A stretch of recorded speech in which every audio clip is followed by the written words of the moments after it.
Welcome to the Shrewsbury Biscuit podcast. I'm your host, Alex Whiteley, and this is you join us in the middle of our open studio sessions today. I'm nailing it though. I'm doing it. You know how hard it is to not say what I usually say at the beginning of an episode. What's up, guys? Tom, I'm trying to find unique and different ways to introduce myself to the show. I have this kind of that's the perfect word, noise to represent what happens when I introduce it. Anyway, Shane, you okay? You good? Yeah, I'm good. I just had something to eat. Sucks to be you. I don't know why I did this. I thought let's just do a show, one after the other, hour after hour after hour after hour. I have no. This Vimto, I'm having to ration me because yeah. But anyway, joining us today is Tom Perrin from the last Open Studios that you did was amazing from Shrewsbury Town Fishing. Yeah, he's with Gary Dodd, wasn't he? The bailiff. Yeah. I have multiple roles in this world. Absolutely, and we're here today to talk about a very. I think me and Tom were talking about this, and we wanted to sort of pay homage to obviously to Tim King, for organising with of course the mayor Phil Gillam for organising the Beatles weekend that they did. But you're a massive Beatles fan, right? Is fan the right word for it, Tom? We'll look in the background. Yeah, obviously, my first band that I got into was like Nirvana, and then I sort of progressed into the Beatles more. And I like a lot of the history associated with the Beatles quite a bit, and especially with our town. Yeah. I thought was absolutely fascinating to have these like icons, music icons and cultural icons that just visited our town and the massive connection they've got with their first number one hit. Yeah. That's how I thought of. And I was doing my master's degree. I got a first in fine art, and I did my master's, my postgraduate in art practice. And I ended up researching on famous people that had been to sort of mundane spaces, everyday spaces that you would never imagine that they had been to. And so I focused on the Beatles coming to Shrewsbury and where they went, where they stayed, their dressing rooms and all that. And it was quite fascinating what I found out. That's how it all started, really, with the history. And I think it really does need to be documented. Yeah. Because of COVID, I wanted to do an exhibition at some point in the next few years, which I've spoken to Phil about briefly, bits here and there. Because of the COVID, it's sort of shelved, and I thought it would be a good opportunity to come on the podcast and say something on here, really. Absolutely.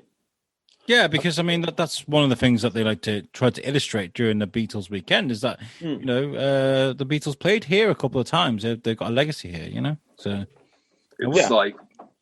So say they played twice the music hall, which is now obviously the Shrewsbury Museum and Art Gallery, and they played the Granada, which is obviously the bit the bingo hall, wasn't it? Yeah, it's now by the railway station. They played there. They played there wedged in between the two music hall gigs, and it was on their way to the Granada from they were coming from York with Helen Soprano that they actually wrote their first number one. And when they arrived, in the morning, I think George Harrison and Ringo must have trotted off into town like the Rolling Stones did once. And I could go on about that as well. When they came to Shrewsbury that time, I think it was Paul and John. Yeah, stayed on the stage and carried on doing all the melodies for the actual music of the song. For the rest of the day, and there was nobody about. So you imagine now there's a bingo caller up there. I don't know if he is or it's a machine. Yeah, was where Lennon and McCartney composed their first number one hit. Good God! Which was From Me to You. All right. So they composed it. I didn't know that. So I've learned that. John Lennon said it himself in the anthology series in the 90s.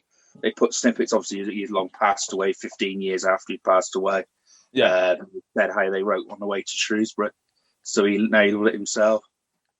But there's all like very interesting anecdote. Like someone said that they had a drink in the Three Fishes.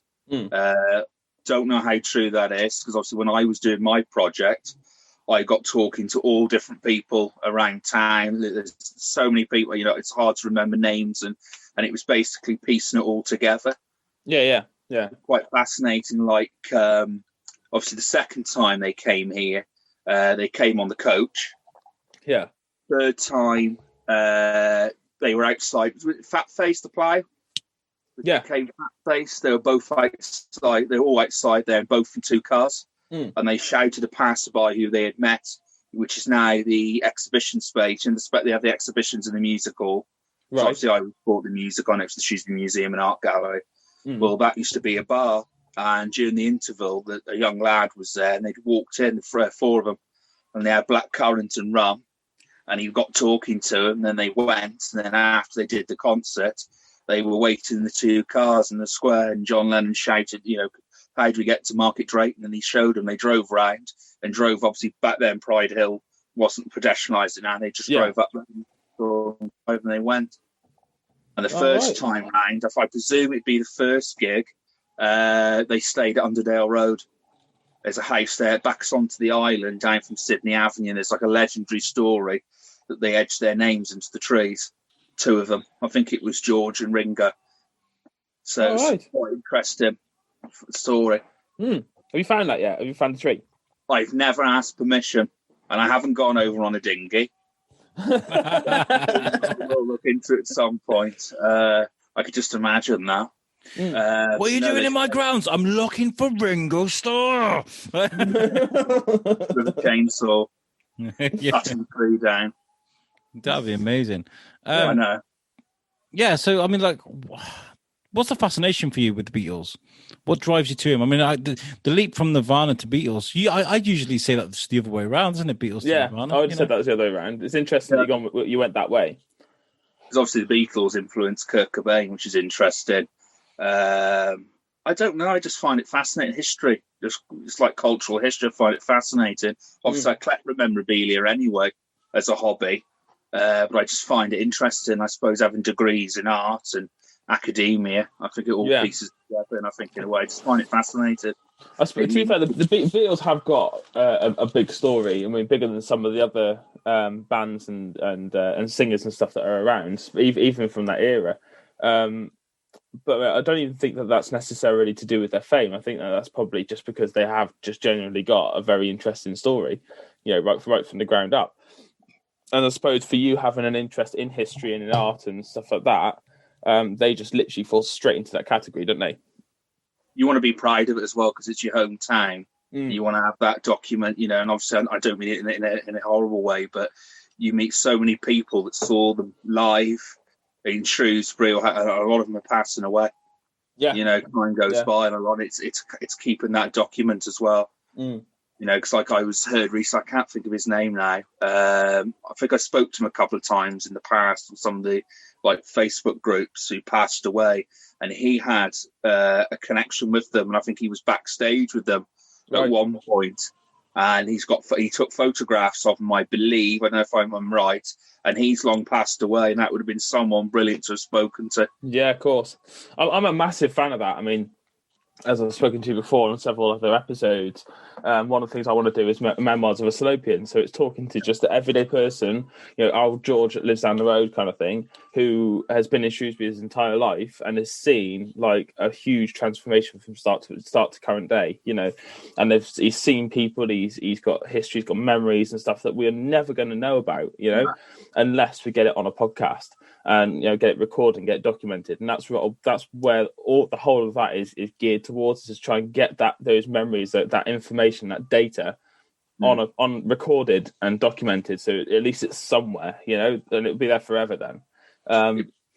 So yeah, you're right. I mean, I'm a massive advocate for that, and fair play to you for chasing that and for following that line and looking into it as in depth as what you have been, Yeah, because we all know what it's like to be part of a fan base, right? And there's no fan base bigger than the Beatles. I mean, but at the same time, I mean, I know there are young people like us, and there are probably younger people than us that enjoy the Beatles, and then you've got the older generation, which is just like the biggest chunk of that fan base. But like you said, unfortunately, time changes, time moves on, and eventually we're going to be stuck with flipping Miley Cyrus and Justin Bieber. And I'd hope for the influences of people like Kurt Cobain and like the Beatles, and like some of the most amazing writers out there that can kind of carry on, because I'd hate for that legacy to be forgotten. Yeah, I don't really want my kids' role models to be Jedward. Oh, no. No.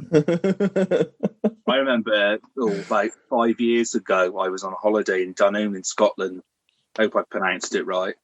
And there was a chap who lives out at Shrewsbury, and his wife had Alzheimer's, and he mentioned something to somebody that he knew the Beatles.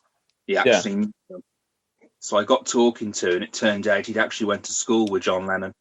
All right. And Jimmy Tarbuck. And what was even more interesting was he actually had a photograph to prove it. And it's that picture of them on a school holiday in the beach. Right. And he was actually in the picture, you could see him. And it was so surreal to talk to him. And the way he said, oh, yeah, John, Paul, Ringo, George, because he knew them. And he was part of that sort of circle. And his wife, bless her, she used to work in the big Liver building in Liverpool. And every lunchtime, she used to go and dance for the Beatles at the Cavern. And then come back. And he was a painter and decorator. And he actually decorated Brian Epstein, who was their manager, his first proper office. And I can remember talking to him, and I said, who? And he said the best out of all of them was George Harrison. And his wife had Alzheimer's, and she was like struggling to remember. And even she would say, George Harrison was the best out of the four, and all this. But it was just so surreal. And one of his biggest things was, like what you were just saying before, was why can't you get your own culture? Why do you young ones have to listen to our generation? Why aren't you inventing your own like we did? Because that was a big thing in the 1950s after the Second World War. The culture, obviously, the Beatles were originally quarrymen. They were a scuffle group. Obviously, you didn't have the communication like you did now with the internet, so it was all drop-fed across the pond of like Buddy Holly, Elvis, and all that, and it was all sort of dripping in very slowly, but they kept chipping away. And, people do say, they were a bit of like the first pop band, the first boy, which in a sense, there was manufacturing. However, they did start off quite a few years before fame. Yeah, and under a lot of different names and a lot of different lineups. So, of course. I mean, that's the same, especially back then when the thing like the internet wasn't a thing. They had to start, playing in pubs and a lot of trial and error, a lot of trying. There's a lot of graft that goes behind a lot of this fame that a lot of these singers have. A lot of it's like. Look at Ed Sheeran, for example, in sort of comparison. Ed Sheeran started off literally on the street doing it for pennies, and now look at him, he's built his way up and he's grafted, I think one of my best examples was Damon Gough. Do you know who he is? Backstreet, Bad Drum Boy. Yeah. Ipto facto. Oh God! No, because he was a busker. He was a busker who became big, and he was massive. In fact, at one point, he was like one of the biggest singer-songwriters on the planet. But he would go back and busk, even though he's like world famous. He was A-lister at one point, and he'd still be seen busking on the streets, and that's just beautiful because it's about the music. Rick Ashley was like a cleaner or something in a recording studio, and they heard him singing to himself in the corridor. And then they hailed him in, and he rejected fame. He brought up in that, and he's suddenly sort of come back now for the money. Dare I say it? Well, more for Dave Grohl. If Dave Grohl invited me on stage, I'd say yes, please. Thank you. Funny enough, I had a friend who met him long time ago. I love Dave Grohl. He's my hero. Absolute hero. And it's all about the music, right? Because when you start to take that away from a band or from that's the identity, right? And when you talk about the Cavern, like the Cavern oozes that. It drips from the walls. Literally, you can see it because with every single brick is written. It got a signature on every single brick, It's obviously the Cavern is partly built on the original, and I always think, this is an original. It's actually like a copy. Of the historical. Something to do with the plumbing. I've heard something to do with the plumbing. The original was knocked down early 1970s. I didn't know that. Where you go to the Cavern now, you've got the entrance. Yeah. You go just a little bit down, it's got this. It's a little shops. It's a little placard, and it's of a bloke. It's an original photograph, and they printed it up. And there's a picture of a bloke like the original bouncer on the door who was there. It's the original entrance. They put a photograph on a board showing you this. It's literally like not even a stone throw from the entrance. There was Mark Hamill went there the other year and had his picture there. Mark Hamill. Yeah, paid his homage to the Cavern. You can't beat that. I've been there a couple of times. I've been to the Cavern pub and there's a Cavern club. There's the two, the one opposite. I think even though it is basically Cavern, because it's still on the part of the old side. Even though it's a whole new build, it's a build like a replica. But like you said, it's got all the ooze in there. Yeah, I went there once, and it was before. This was years ago, and the Zootons were playing before they were big. That's what it does. That's what happens. The house bands that would play at the Cavern will go on to do amazing things, and that's what happens. It's in the walls. It's dripping from the ceiling, and that's why people like Mark Hamill, like some of the big A-listers, go there and sign a brick. If you go into the Cavern, there's signatures everywhere where celebrities have been, and you'll see Halle Berry, you'll see Mark Hamill, you'll see Pierce Brosnan, you'll see all these amazing people that have just been there and enjoyed themselves. And it's one of the. I think the closest thing we've got to it in Wrexham is Why is it Wrexham? Well, that's weird. In Shrewsbury is the butter market. You got that the basement bit in the butter market. Yeah. That very much resembles the Cavern. Now, when it comes to the Beatles weekend that the mayor was putting together, and with the late great Tim King, was it something you found, or did they find you? Because obviously you're a big fan. I was fine. We were put together, and I remember meeting Tim and Phil at the Peach Tree, and we sat down, had a little talk, because obviously they were deep into it then, and they said, "Would you like to have an input?" So I brought in, I don't know if you can remember, I remember meeting you both that night. Yeah, the opening at the Theatre 7. I brought a lot of memorabilia in, and Tim had his memorabilia. He had all his book. He had a brilliant book collection and vinyl collection, and he had them, and it was all put there as one, and I put all my stuff. I was talking to different people. I was talking to the film director of Looking for Lennon, and I showed him my sketch pad. I haven't got it to hand. I should have brought it along with all my research in. And there's two of them, and the main one's like this thick. And it's the whole journey through drawings, maps, pictures, Facebook screenshot clippings of comments, all building up the history and me learning all about the Beatles in Shrewsbury. And he wanted me, he said, "Why don't you make a film?" So that's another thing that's in the back, obviously with the arts degrees and all that, and the history and exhibitions. That's one thing I've got in the back of my mind. Do it. Absolutely do it. Yeah, it should be done, really. What do you think the Beatles will look like in, when we're in our 50s and 60s? Do you reckon they'll be paid as like almost musical gods? Would they be classed as vintage bands by that point? Do you know what I mean? Like proper vintage. I think for a lot of youngsters say they like the Beatles. Memorabilia is going up and up and up and up and up. They're like number one. Collectors, investment of money is Beatles. Anything Beatles is untouchable. So that's interesting.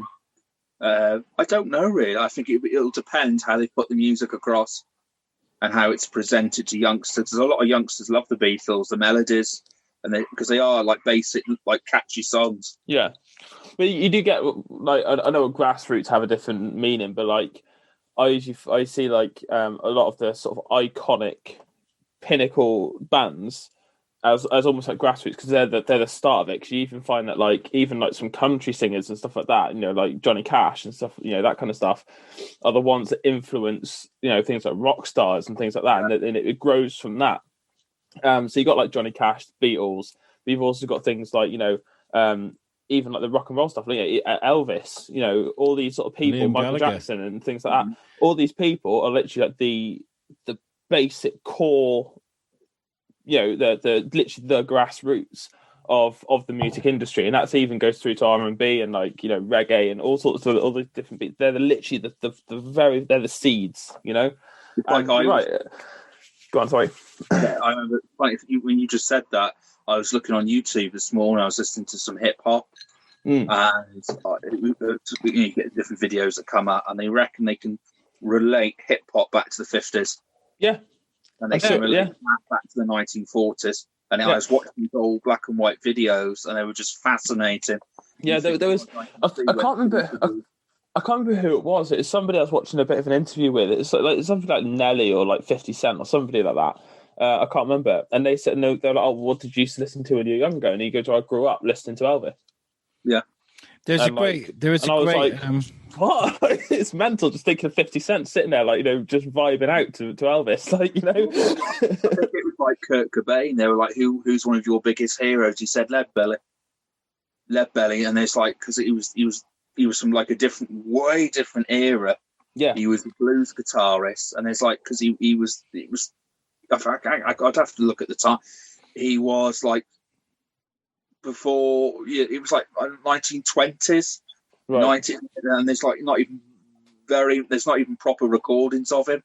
There's only little snippets and and stuff like him performing and record, but it's sort of like even the sound system you listen to, it's like real strawberry tinny and like it's just like unreal for someone like that to say, oh, this was my influence. This is where because obviously Beatles were a big influence on Kurt Cobain. But it was interesting you said before about grassroots, because you had someone like Dave Grohl, who would, when Kurt Cobain died, the height of their fame, one of the biggest rock bands on the planet, and I'm going to set up my own band, because Dave Grohl had been doing, probably he'd been other bands before Nirvana, underground bands, and in the 80s, and he was offered all these big record deals.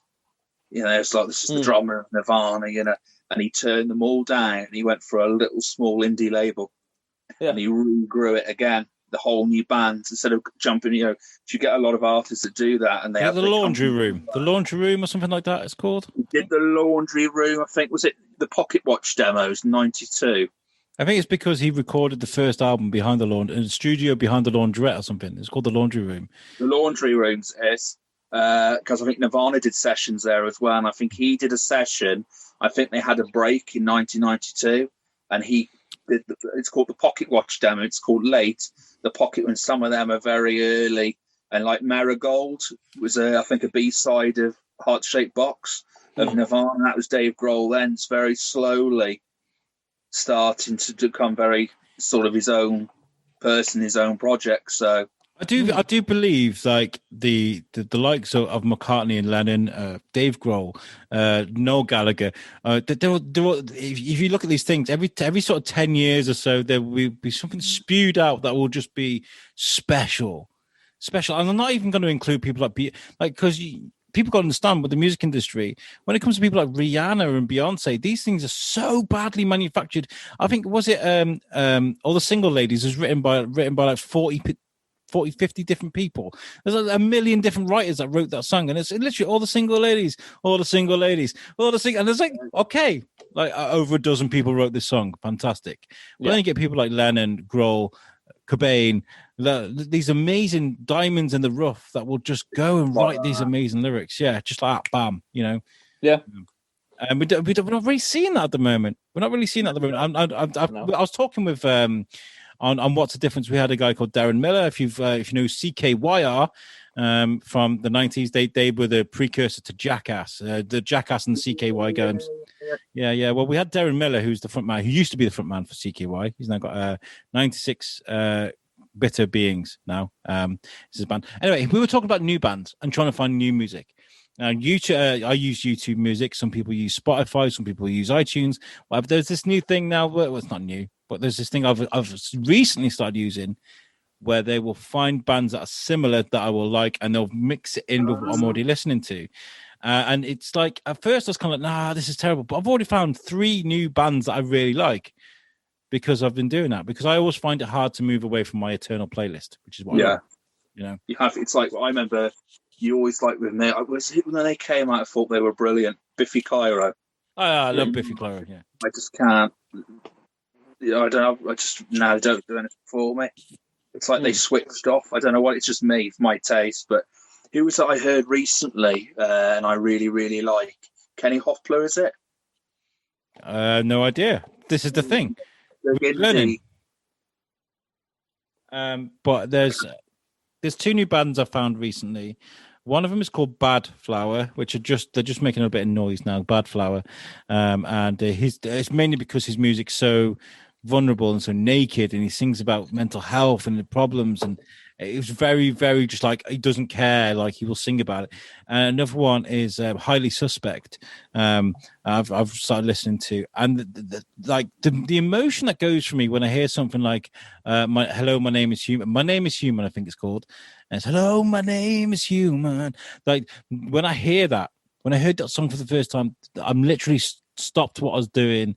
The hairs up on the back of my neck. I nearly dropped what I was carrying. It's one of those out of body experiences for me. And you know, are there other bands for you that you found that you? I mean, I can always name every single song that's done that to me in my life. Have you got songs like that, examples? I'll come to you as well, Shane. I get a little buzz. It's like a buzz, and you get hooked, and then sometimes you then follow on to the rest of their songs. Like I had that with the Smiths. I was sort of like, I quite like that song. And it's not just it's because you get people. I like Nirvana. What's your favourite song? Smells Like Teen Spirit. Yeah. What other songs you listen to? Oh no, Smells Like Teen. But with me, it's sort of it's. I get that. I get those sort of feelings. It's almost like that little buzz, that connection. That's how it comes from me. Then you start listening to the rest of it. That's how I experience it. Yeah, that's how Yeah. I mean, for me, I've got a bit of a weird taste in music anyway. I mean, there's not many people that actually like this kind of music that I like. I was brought up on like Meatloaf and that kind of ilk of stuff. I mean, my dad used to listen to a lot of like Celine Dion and that kind of Enya, Fleetwood Mac. Yeah, like just a generic kind of typical music that I kind of grew up with. But then also, obviously, there's a period in my life I was a bit involved with the church and stuff, like, and I used to do a bit of music for them, and so I was sort of around that kind of stuff. But it wasn't really like gospel; it was more sort of like Christian rock, I suppose. Like sort of a bit of electric guitar, decent drummer, that kind of stuff. So I was sort of around that in my sort of like my early teens, and then. As I sort of come into my own a bit, I started getting involved in like Eminem and that kind of stuff. But then I kind of meandered my way through into like, I've been to like Download Festival, went through my sort of rocker phase and, that kind of stuff. I just think everybody goes through at some point. And I kind of found myself in a situation now where I'm actually really, really hugely into my country music and like sort of country rock. The likes of like Luke Combs, Trace Adkins, Morgan Wallen, Kane Brown, that kind of stuff. Like, these kind of guys, and I kind of stumbled across them on YouTube. So in a similar sort of ilk of what I was saying with regards to, sort of splicing in this sort of new music into what he's already listening to, I kind of just go hunting on YouTube, and like, you got like suggested videos, or I literally start going through them. And that's how I find my music. And I found doing that, I found people like Tyler Childers. What's the most recent one I found? Begins with B, I can't remember. But like, so that's how I find my music. So yeah, I mean, to answer your question though, I tend to it's more just that there's been a couple of songs that I've had that really sort of touch me quite deep, kind of thing, like, really get me in my heart, because a lot of country music talk about a lot of stuff that I believe in, and talking about me, and